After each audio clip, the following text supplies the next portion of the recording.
Hello guys, and welcome back to the channel. And in this video I'm going to show you how to connect your NotebookLM to Google Gemini and let it serve as a website builder that you can be able to build a website and even send it live directly on the internet. So let's say I have this notebook that I have created on the Hoover Dam. I have uploaded so many sources. Like you can see here, I have a lot of sources that I have just uploaded in here. I have generated quite a lot of things in terms of slide decks, audio overview, mind maps, and reports and quiz, and even some data tables. I have generated quite a lot of things in here, and I want to now link in this because there's a lot of knowledge in here. I want to link it up to Google Gemini, and I'll be able to see how I can be able to use it and create a website. So let's say I'm on my Gemini in here. Let me go to a new chat, and now once I'm here, the first thing I need to do is to feed this Gemini with the knowledge of my NotebookLM. I'm going to come to this plus sign and connect the NotebookLM. Make sure you are logged into the same account like the one you are logged in with in the NotebookLM. So I'm going to go ahead and click on Notebook, and then you'll be able to see the Hoover Dam that I have just created. You can see the Hoover Dam teacher and student learning packet. You can add more than one notebook if you're interested, but for this I'm just interested in just one. I'm just going to go ahead and give it this. Now to create a website out of this, I am going to now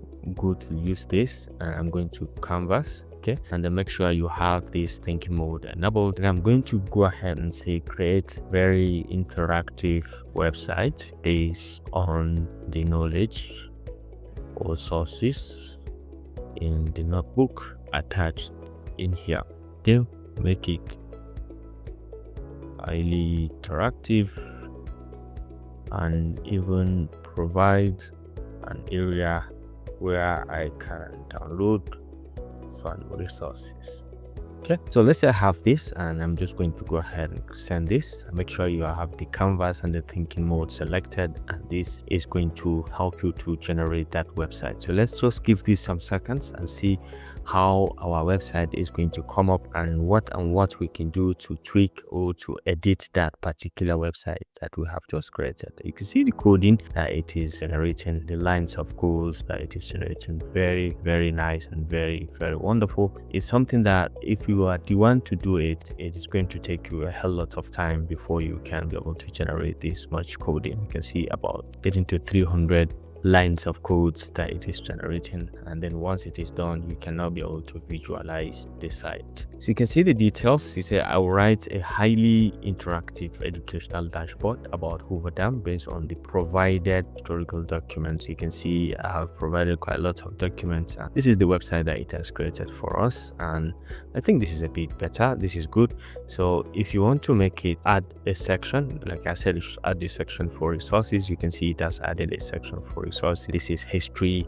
If you want to see the history of Hoover Dam construction, when it begins, and then the first concrete power, this is 1933, dedication 1935, and power generation in 1936. So this is wonderful, and you can check out the engineering aspect, which you can be able to see also the different features. This is highly interactive. You can see the intake towers, the penstock, as well as the spillway. So this is overall, this is overview. And if you notice, when you click on the download resources, you may have some sources to download in here, but accessible archives if you are interested. But when you notice that when you click, you can see hydroelectric stats, you can be able to access some of the statistics in here. See, there's nothing too serious about this, and in here as well, teachers fact sheet. You can save the resource if you're interested, but there's nothing actually serious about this as well. So you can share this if you're interested. You can come to share, and then you can copy this link. Once you copy the link, you can share on all of these socials as well.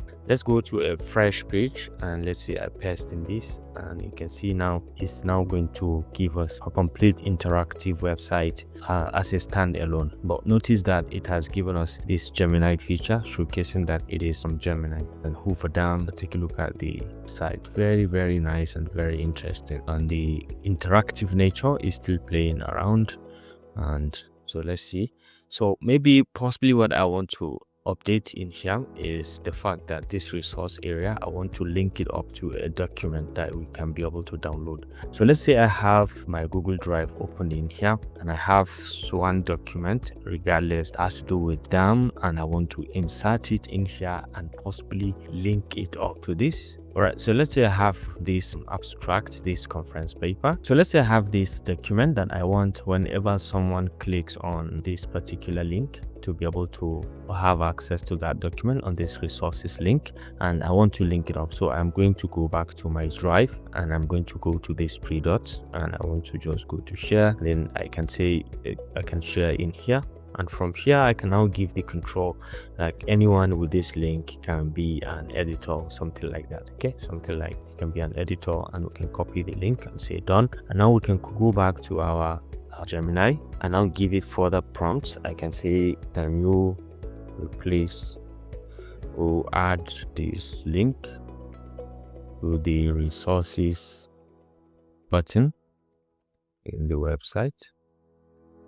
So I'm going to add the link to that, and then I'm going to go ahead and click on generate, and it's going to update this resource link with this particular link that we have just added. So it's a very good way of testing or adding in content within the website to make it more interactive, in that you can now add your own document that you can always make reference to. And if I'm going to update the Hoover Dam Interactive Explorer, include the new primary research document in the resources section. I'll add a new card that links directly to the external file, okay, allowing users to view the original design and engineering component document mentioned in your request.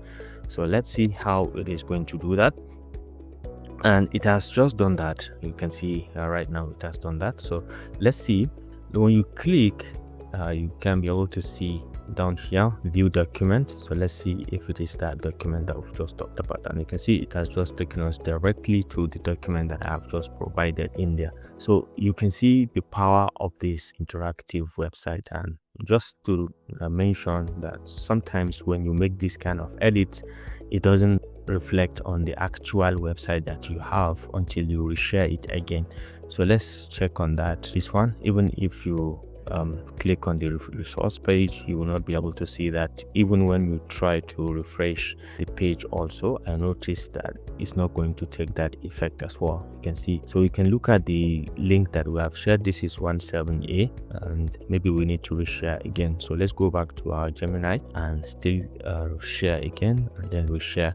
And if you notice, the link that is going to be generated is different from the other one that we have. So we have to copy this, go to a new site, right, and then possibly we can paste it in here, and let's see that standalone feature that we are talking about, whether it is going to be on standalone as well, whether it's been updated. So we'll come to resource, and you can see primary design document. Once we click, you'll be able to see the document that we have just added directly opened. So this is actually next level. Now another thing that I want to show you is actually how to make this a standalone website that you can say you have on your system, because over time when you make some edits or this particular chart move out, you will be able to use this. Okay, this is not going to be on your site. So what you need to do is to go ahead and go to the coding section.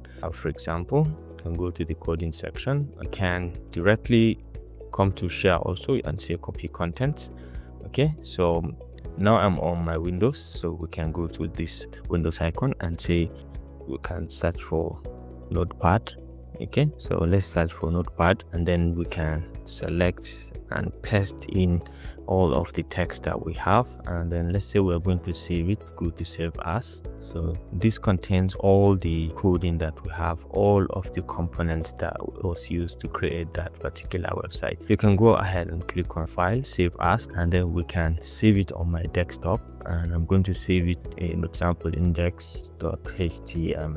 Okay, and then down here you can come to all files. Make sure you select all files and then save it with this name. So I'm going to go ahead and save this. So we can close this, and now this is on my system. Now one thing to note is that it has opened in my default browser, and I can just go ahead and double click on it, and it has brought me the entire website. Highly interactive, like we've explained earlier. And as you can see, If I come to the resource section, I can be able to click and download that particular document that I've attached to it very easily as well. One last thing that I want to show you is the fact that you can host this website on your computer. You can host it independently, and then you can have a direct URL that you can share with people.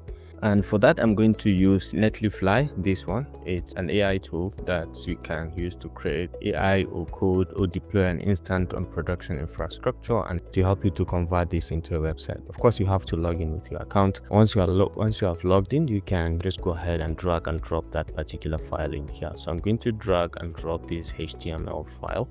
So quickly, you can come to app.netlify.com/drop, and then you can drag and drop your folder in here, okay, your project folder in here. So let's go to my project folder and just drag it and drop it in here.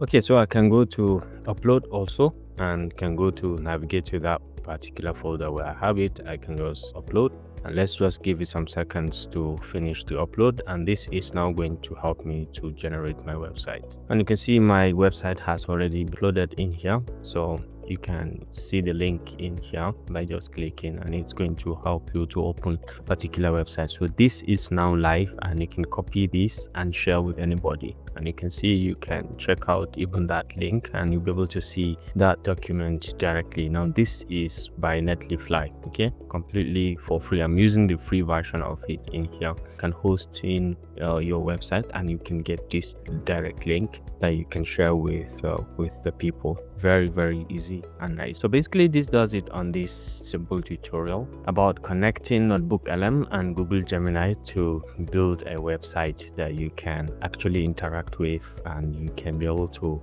host it online and even download it on your system as a HTML file and use it independently. And now right here, you can see there's nothing like Google Gemini or any share button that we can say yes, we have to share with people. I hope you enjoyed this video. Thanks for watching, and see you in the next one. Bye.